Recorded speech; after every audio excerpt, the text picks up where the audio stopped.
During a famine, Jacob, who was Abraham's grandson, took his 12 sons and all their children and servants down to Egypt to live. In Egypt, they multiplied like the dust of the earth. Soon the sons of Jacob, whose name was changed to Israel, outnumbered the Egyptians. Pharaoh, the ruler of Egypt, made slaves of the sons of Jacob and forced them to do cruel work, making bricks. After being there over 300 years, they had forgotten the promises God made to Abraham and to their fathers. God had told Abraham that his people would go down to a strange land and be servants there. He also promised that after 400 years, he would judge that nation and bring his people back into the land of promise. I tell you, it's true. Pharaoh fears we are becoming too many. He is killing all the babies. The Egyptians are weak and lazy. Our men are strong from hard work. They are afraid of us. They're not going to kill my baby. God will protect him. Ha! What can God do against the might of Pharaoh? No! Not my baby! You can't do this! Pharaoh, fearing that the Jews were becoming too many, decided to kill all the newborn males. But Mother, what will I tell the soldiers and the neighbors when they ask where our baby is? You will just tell them the truth. His own mother threw him into the river, so the soldiers wouldn't do it. Mother, are you sure it won't leak? It's coated with tar. It will float. Will we ever see little brother again? Oh, those mean Egyptians! God will protect him. You stay close by and watch. Pharaoh's daughter came to the river to bathe. Look! There is a crying sound coming from that basket. Oh, isn't he cute? He may be one of the Hebrew babies. He must be hungry. I would keep him if I could find someone who could nurse him. There is one of those Hebrew children. Maybe she knows someone who can nurse him. I will go see if I can find someone who can nurse him. I know of a Hebrew woman whose baby was thrown in the river. She still has plenty of milk. What have I done? Will I ever see my baby again? Does God care? You had no choice. You couldn't hide him forever. Sooner or later, the soldiers would find him and kill him. You just have to keep trusting God. Mother! Mother!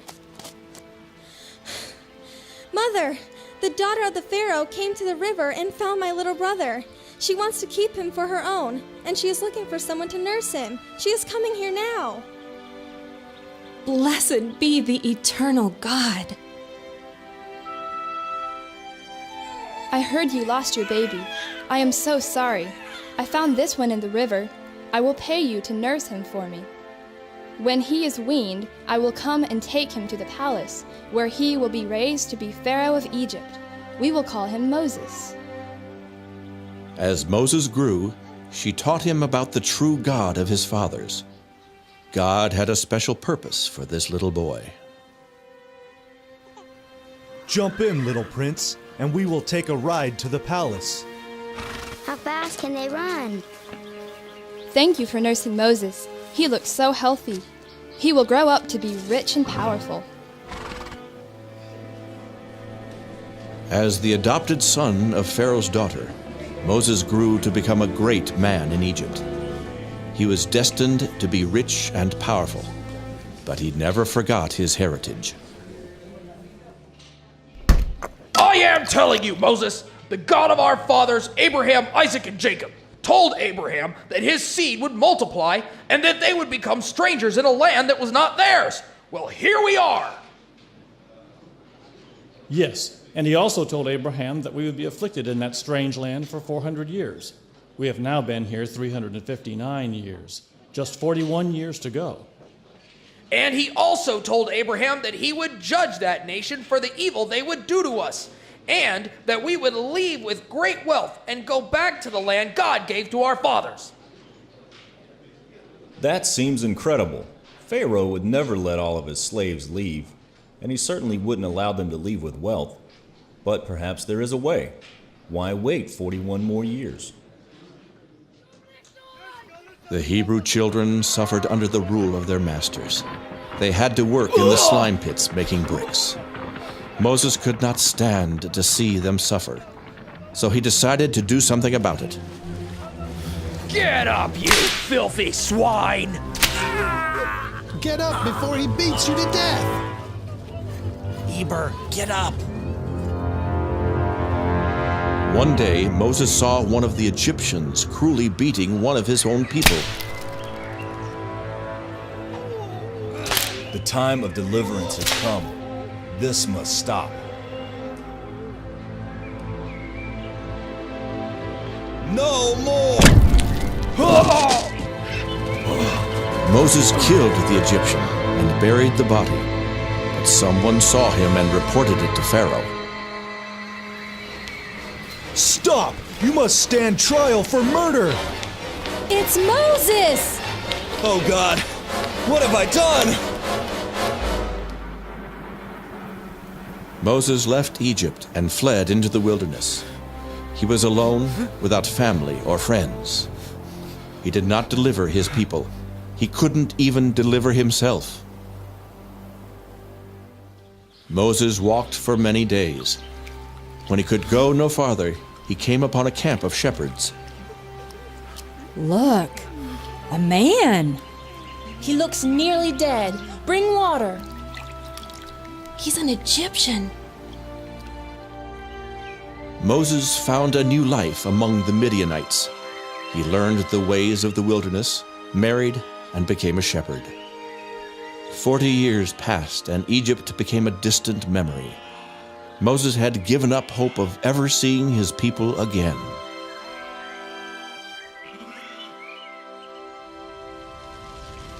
That is indeed strange. How did that bush catch on fire? And why does it not burn up? It just keeps on burning and burning.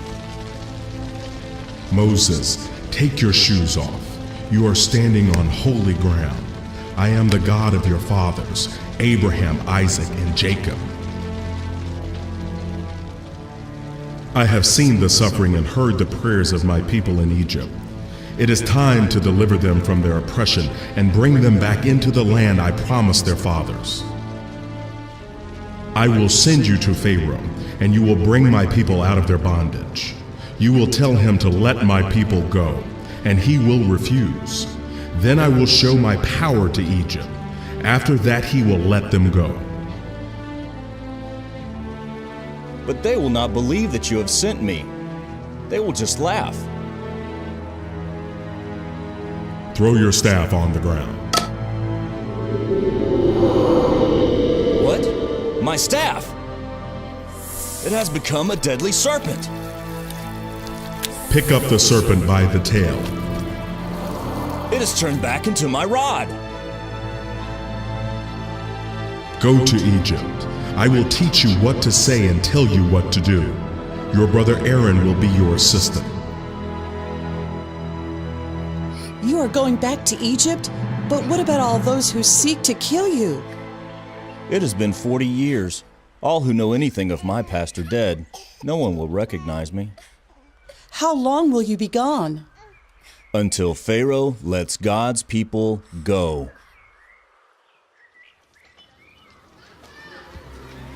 Call all the elders together. The time of deliverance has come. Who are they? That is Aaron the Levite. The other one looks like us, but he is no slave. Come near, all you elders of Israel. Moses was born 80 years ago during the time of the great slaughter, when Pharaoh began killing all the male babies. His mother hid him in a basket in the river. by the providence of God, Pharaoh's daughter found Moses, and he was raised as an Egyptian. 40 years ago, Moses decided he would rather suffer with his own people than to reign as an Egyptian. He sought to deliver us by his own strength and failed. For the past 40 years, he has been living in the deserts of the land God promised to our fathers. Recently, God spoke to him and showed him how to deliver us from Pharaoh. Now, Moses will show you the signs that he will use to convince Pharaoh to let us go. The God of Abraham spoke to me from a burning bush and sent me to lead you back to the land of our fathers. Here is a sign. Yikes! His rod turned into a serpent. Don't be afraid. Watch this. God has sent a deliverer. Yes, that will show Pharaoh. It's a miracle! Now we go to Pharaoh! God of Abraham. It hasn't changed since I left here 40 years ago. Remember to say just what I told you. The God of Israel has spoken to Moses. God says you are to let the people go 3 days' journey into the wilderness to worship and to offer sacrifices. Ha! The God of Israel? Ha ha ha ha! I don't know your God. Who is this God that I should obey him? That's ridiculous. I am not going to let my slaves take a 3-day trip into the wilderness. I have heard how you are stirring up my people, causing them to stop working, and now they want to take a 3-day trip to worship a God I don't even know. I will see to it that they have more work to do. From now on, they will have to provide their own straw for making bricks. Now get out of my sight and go back where you came from. Can you believe the audacity? That was funny. They march in here like they were the voice of God. You're telling us that all you accomplished was to double our workload? Some kind of deliverance. And you think God sent you? Who does he think he is? Some kind of a fanatic. I can't believe we fell for his tricks. So you don't have enough to do? You want to go worship your God? We'll teach you not to be idle.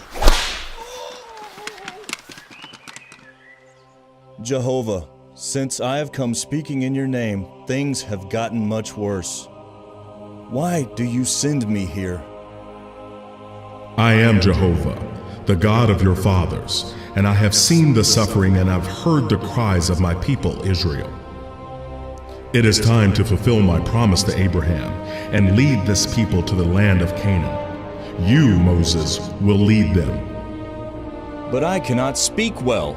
Pharaoh will not listen to me. Aaron will do the talking. You just listen to me and tell him what to say. At first, Pharaoh will not listen to you, but I will show him greater signs until the Egyptians know that I am the only true God. Ha! What are you doing back here again? Jehovah says, let my people go. Here is a sign that Jehovah has spoken. Ha ha ha! That's just a magic trick. That doesn't scare me. Call our magicians. He did that real smooth. It looked real, didn't it?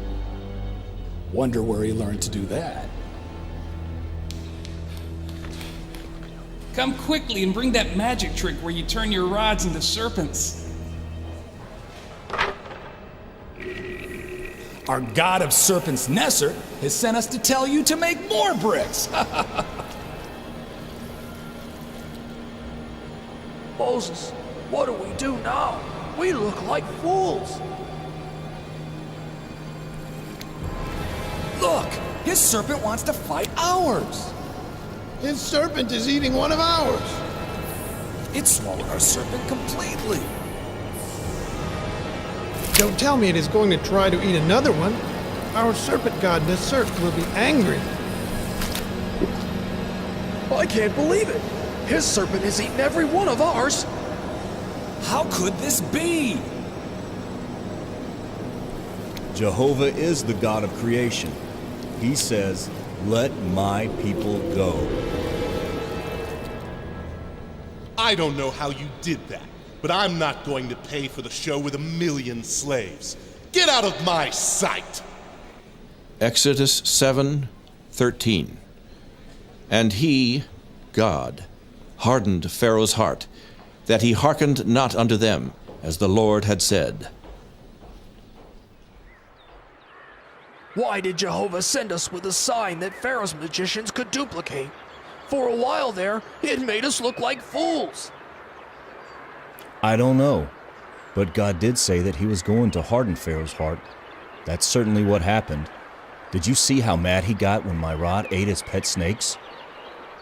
I must find a place to talk to Jehovah. I don't know what to do next. God met with Moses again and told him what to do. The Egyptians had ridiculed Moses. His own people rejected him because Pharaoh made their bondage crueler. But Moses believed God and obeyed even though he did not understand.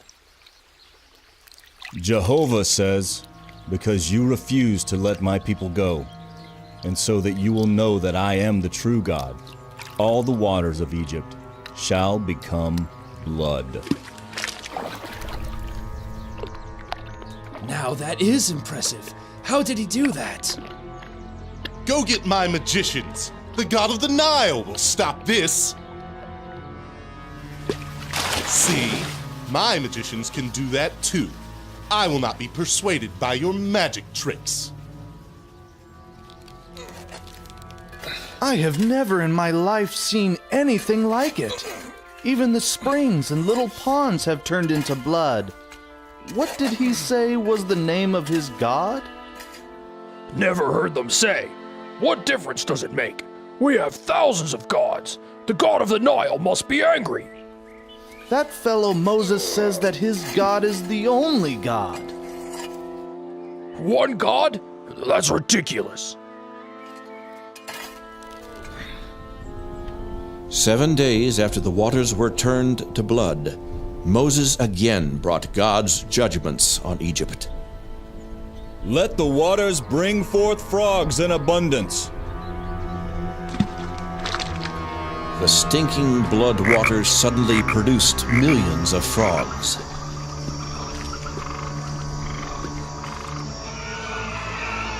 My house is full of frogs! All of Egypt is filled with frogs. The gods are angry.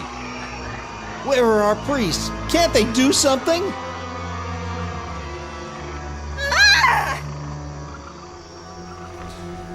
Pharaoh, see? We magicians can make frogs too.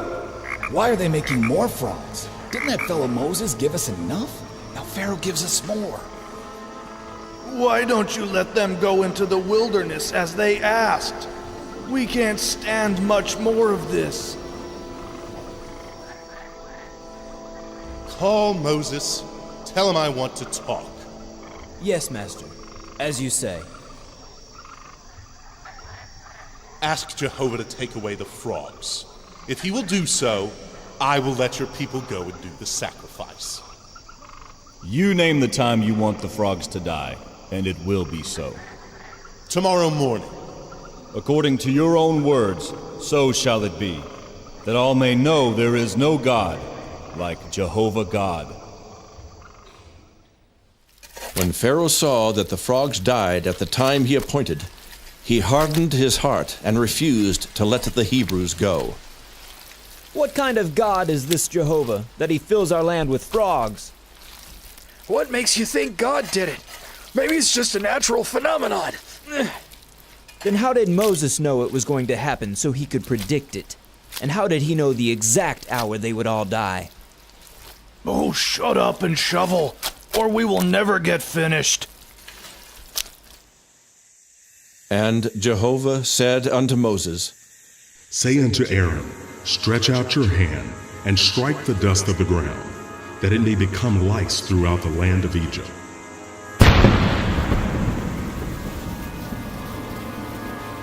And all the dust in Egypt turned into lice.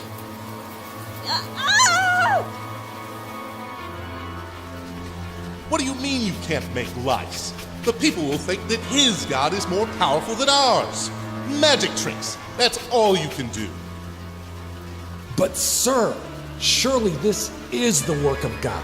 No man can do the things that those two have done. We are powerless. There must be a natural explanation, but we can't stand any more of this. Send word to Moses. Tell him that if his God will take away the lice, I will let the Hebrews go to serve their God. The lice are gone, but I cannot let the slaves go. After all, what else could his God do? God has spoken to Moses. God says, I will send swarms of flies upon Egypt. Your houses shall be filled with flies. But this time, I will make a difference between the Egyptians and the Hebrews. There shall be no flies among my people. By this, everyone shall know I am the God of the whole earth. Daddy, why can't our priests stop this man? Where is their power? I don't know anything about religion. I just mind my own business. It is just as he said. There are no flies among the Hebrews. This must be the work of their God. Go find Moses. Go then and sacrifice to your God, but do not leave the land of Egypt. We must go at least 3 days' journey. I said you can go, but you cannot go very far. Now talk to your God and ask him to take away these stinking flies. There is not one fly left alive in all of Egypt. Now that is a miracle. Shut up! You sound as if you are beginning to believe the babbler. Again, Pharaoh hardened his heart and refused to let the people go. God sent another plague on Egypt. All of their cows, sheep, oxen, horses, and camels developed runny sores and died. But the animals of the Hebrews did not catch the disease. Our animals are all dead, and yours are healthy. How do you explain that? Moses says it is the God of our fathers come to deliver us from your cruel bondage. But I am a simple man. I do not know about such things. Our priests are offering sacrifices to our gods. Our sacred bull will be angry and put a stop to this. Tell Pharaoh that it is too late. All our sacred bulls have died. The people will be angry when they learn that our gods could not protect themselves from this phantom god of the Hebrews. Where are the gods of the Egyptians? Have they no power? But Pharaoh hardened his heart. Again, God spoke to Moses and told him to sprinkle ashes over the city, and the Egyptians would be covered with boils. God says, because you will not let my people go, I will send terrible boils to cover you and all your animals. Oh no! Not again! Call the magicians. Tell them to summon all their powers. Sacrifice to the gods. Just put a stop to this. You called, O most eminent one. You too? Have you no power against this God of Moses? Get out of my sight, you powerless bunch of frauds! You do sleights of hand and fool the people, but I know you are deceivers. Where are your gods? Rise up early and stand before Pharaoh and say, the God of the Hebrews says, let my people go. For the next plague will be far worse. It will bring destruction that will kill many of your people. By this you shall know that there is no God like me. You don't realize it, but I am the one who made you be Pharaoh. You see, I knew you would harden your heart and refuse to let my people go. Your stubbornness gives me the opportunity to manifest my power and bring judgment on Egypt for their cruel treatment of my people. You promote your own interest and resist doing my will. So tomorrow at this time, I will send a rain of ice and fire like the earth has never seen before. I tell you so you can warn everyone to put himself or any animals he may have indoors, for all that are outside will die. Be it as Jehovah has said. Those who did not regard the warning and were caught outdoors died. How could such a thing happen? Fire and ice mixed. Mighty God Seth, save us!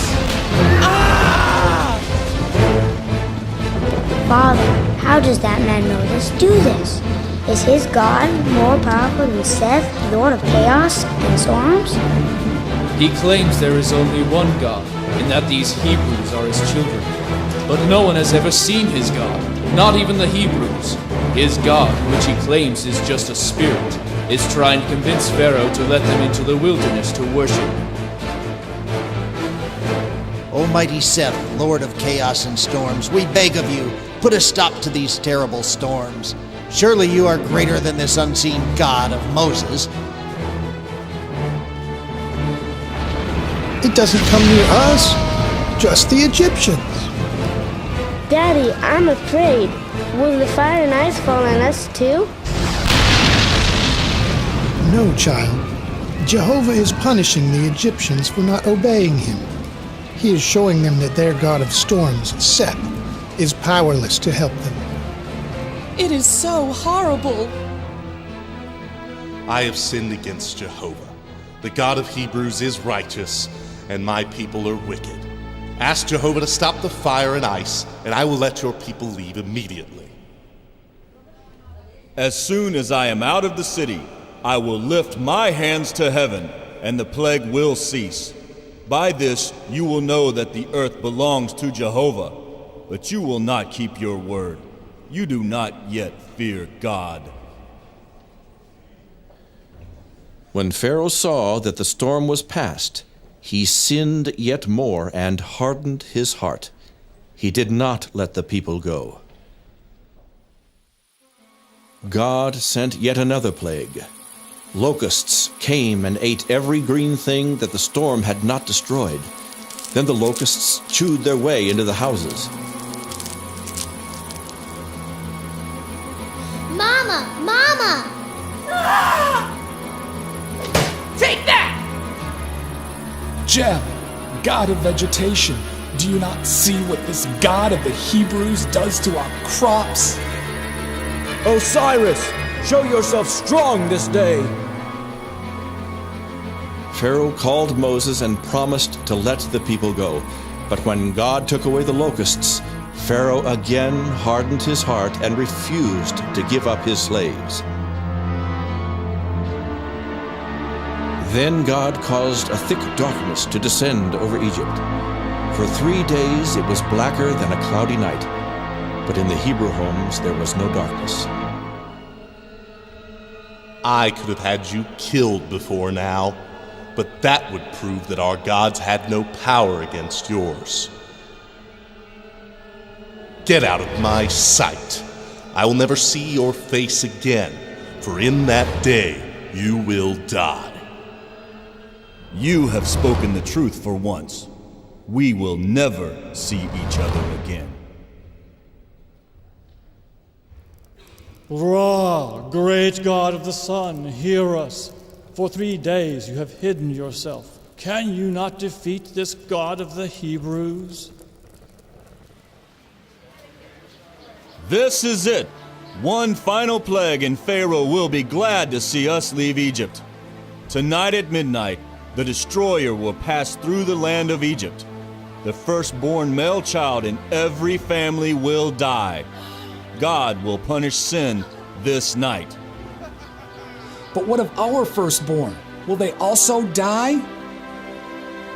God has provided salvation for all who believe, even the Egyptians. Go now and take a young male lamb or goat. Kill it this evening and place the blood of the lamb on either side and over the door. Jehovah says, as I pass through the land tonight, slaying all the firstborn males, when I see the blood on the outside of your doors, I will pass over that house, and the firstborn will not die. Remain in your house tonight and eat the lamb that you slay. Tomorrow, go to your Egyptian masters and borrow their valuables, gold, jewels, and silver. God has touched their hearts. They will give freely and abundantly. Pack your things and be ready to leave tomorrow morning. You will not be coming back here again. It is goodbye to Egypt forever. This will be the beginning of time for you, your first day. Father, that's our only lamb. Couldn't we just use red paint or something?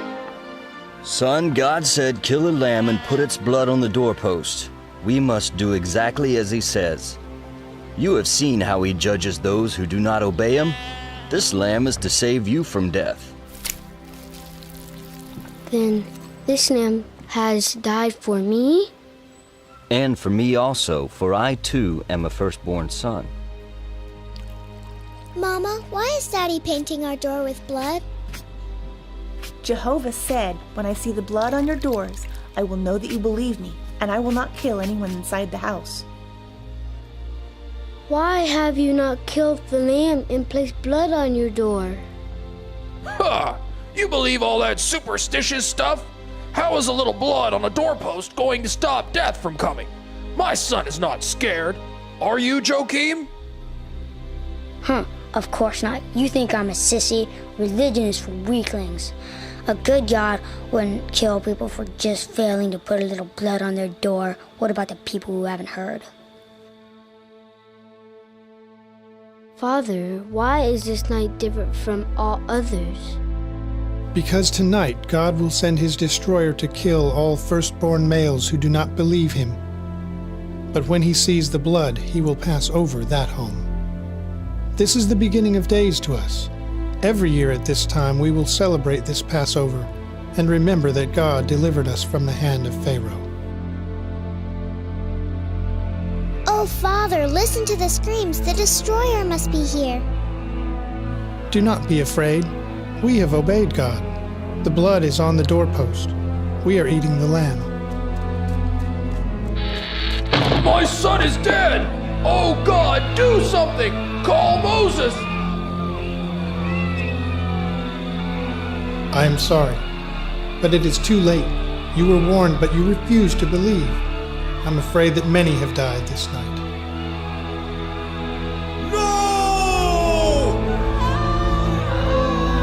No, God! Not my baby! As the destroyer passed over the city that night, thousands died. Those who believed and applied the blood to their door lived. Our son is dead! Hurry! Bring Moses here immediately.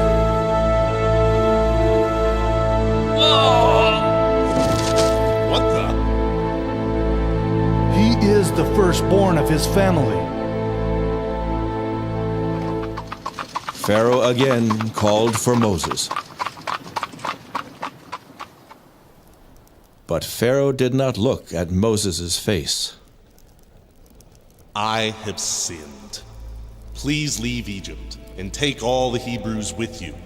Your God Jehovah is more than I can bear. Bless me before you go.